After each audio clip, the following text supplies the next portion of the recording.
سلام، امیدوارم حالتون خوب باشه. امروز اومدم با آموزش یک موتیف خیلی خوشگل و ساده که با این موتیف شما میتونید رو تختی، رو میزی، لباس، تاپ، رویه و هر چیزی که کلا با موتیف بشه بافت و میتونید باهاش ببافید. خب اول از همه میایم با حلقه جادویی شروع میکنیم. یک دونه حلقه جادویی درست میکنیم. خب بعد گلابمون رو از تو این دوتا رد میکنیم، نخ پشتی رو میکشیم بیرون. خب حالا میایم 3 تا زنجیره میزنیم. خب یه پای بلند میبافیم، بعد 1 2 تا زنجیره، یک پای حبابی دوتایی میبافیم.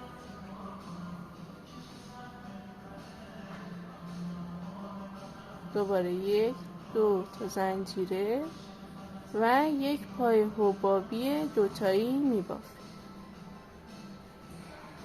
این کار رو اینقدر تکرار میکنیم تا 8 تا پای حبابی دوتایی داشته باشیم.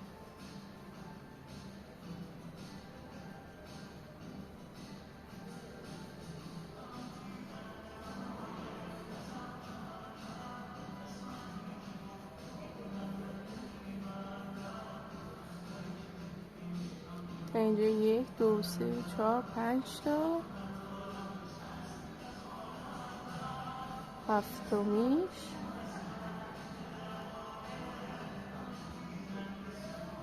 پای حبابی دوتایی رو اگر نمیدونی که چجوری باید بافته بشه، به این شکله که نخو میندازم پشت میلم، میام توی حلقه، نخو میگیرم میکشم بیرون،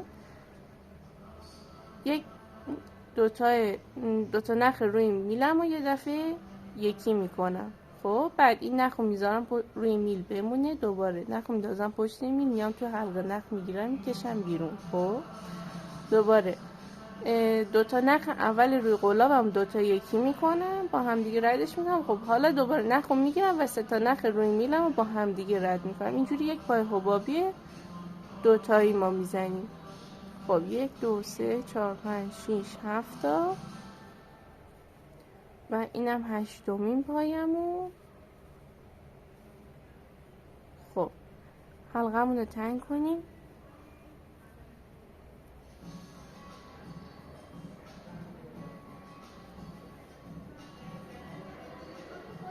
خب حالا با یک پای متوسط میایم انتها و ابتدای رجمون رو با هم دیگه وصل میکنیم. البته یه نکته اینجا وجود داره، اگر که من قرار بودش که ادامه بافتم و با همین رنگ برم با پای متوسط وصل میکنم، ولی اینجا قرار من تعویض رنگ داشته باشم، پس 2 تا زنجیره میزنم با یک بست، ابتدا و انتهای رج رو به هم دیگه وصل میکنم. به این شکل در میاد. خب بریم برای رج دوم. خب الان میخوام برای رج دوم رنگ نخم رو عوض کنم. پس این نخ رو میام میبرم و از این حلقه که دارم نخم رو رد میکنم تا کور بشه. خب حالا میام با رنگ بعدی که میخوام ببافم، دوباره یه حلقه درست میکنم مثل زمانی که میخوام زنجیره بزنم. خب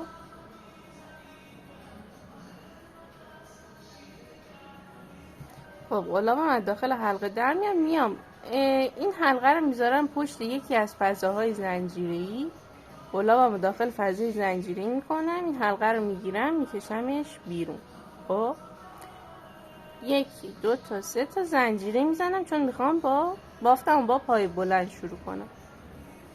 خب حالا باید بیام توی هر فضای زنجیره‌ای 3 تا پایه بلند ببافم. یکیشو که بافتم، این دومین پایه بلند و این هم سومین پایه بلند. بعد 2 تا زنجیره میزنم، دوباره میرم تو فضای زنجیره بعدی 3 تا پایه بلند میبافم.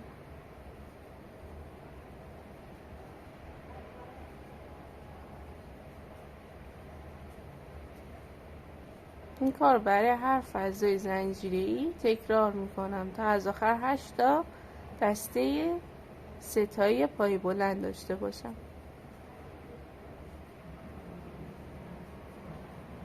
یکی، دوتا، اینم 3 تا، دوباره 2 تا زنجیره میزنم و فضای زنجیره بعدی دوباره 3 تا پای بلند میبافم.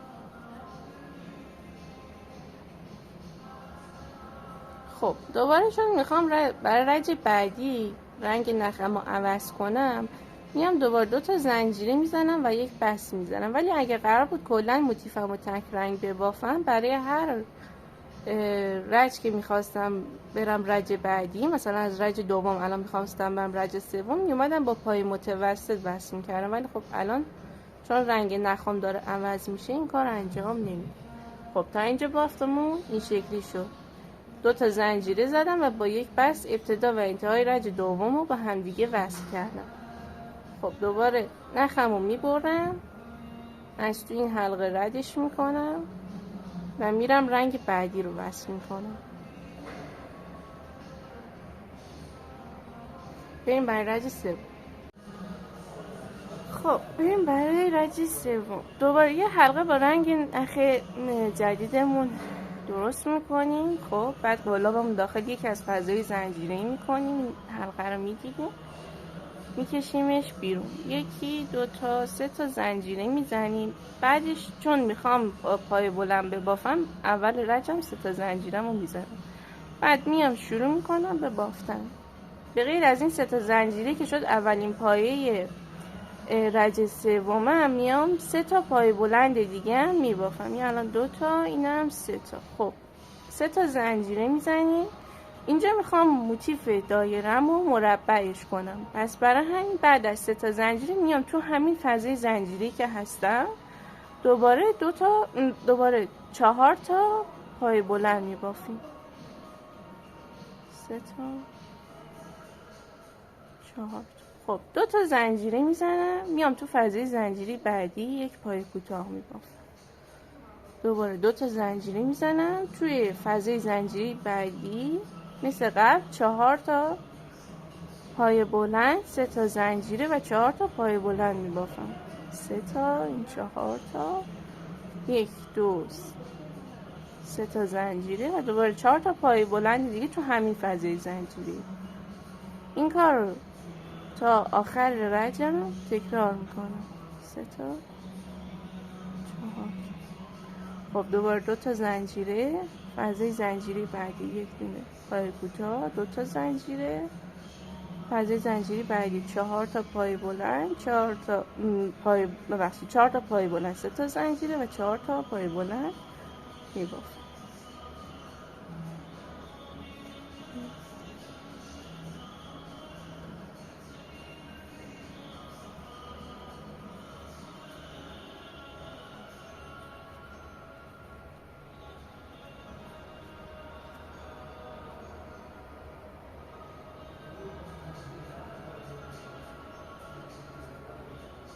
دوباره خب 2 تا زنجیره زدم، یه پای کوتاه، دوباره 2 تا زنجیره، بعدش میام 4 تا، باز دوباره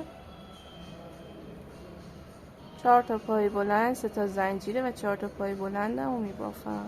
2 تا 3 تا 4 تا. خب 1 2 3 تا زنجیره، حالا دوباره 4 تا پای بلند.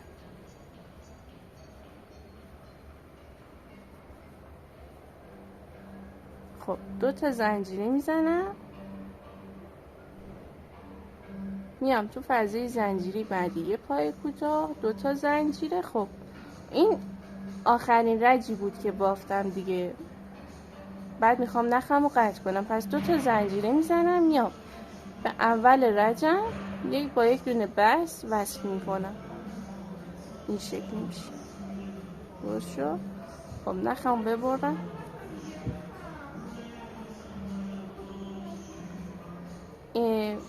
از توی حلقه این نخم رو رد میکنم که کور بشه. خب حالا به موتیفم یکم شکل میدم. این شد موتیف من، به این شکل دارم. خب حالا مرحله نهایی که داره پنهون کردن نخاشه. این تمام شد، بریم برای پنهون کردن نخا.